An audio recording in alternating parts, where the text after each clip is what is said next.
Hi అండి, అందరికీ నమస్కారం. మరి పెద్ద బతుకమ్మకి అయితే ముందుగా ఒకరోజు సాయంత్రం జమ్మికుంటకి అయితే వెళ్ళి ఫ్లవర్స్ తీసుకున్నాం. చామంతి పూలు, కొన్ని బంతి పూలు. ఇక్కడ ఎట్లా ఉన్నాయంటే ఫుల్ డిమాండ్ ఉంది.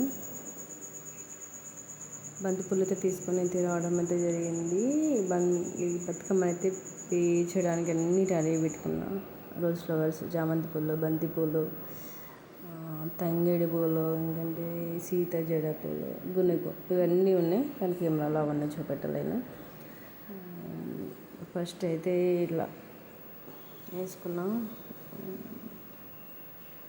మన ఇంట్లో అదే పువ్వు, అది కొనుక్కరాలేదు. ఓన్లీ బంతి పూలు, చామంతి పూలు తీసుకొని వచ్చినాం.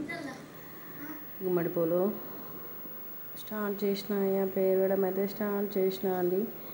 ఒక్కదాన్ని అది చిన్న కూడా బిట్టు కూడా ఉన్నాడు నాకు హెల్ప్ చేయడానికి. కొంచెం ఒకదాన్ని మాత్రం చేస్తున్నా.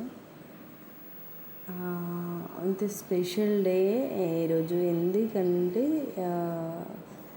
మా ఒక అన్నయ్య భద్రాచలం నుంచి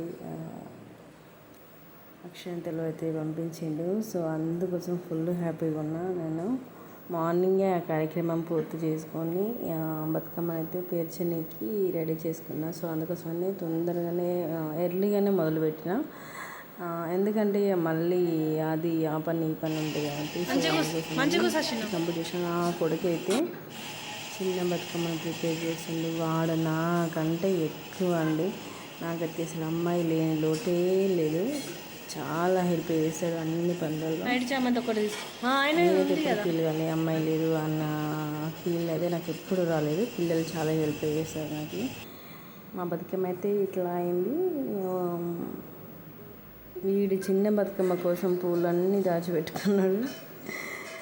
నాకు పేరు వచ్చినట్టు నేను వేరుస్తున్నా. ఎందుకంటే నాకు అంత పెరగడం రాదు, అంత ఎక్స్పర్ట్ కాదు పెరగడంలో.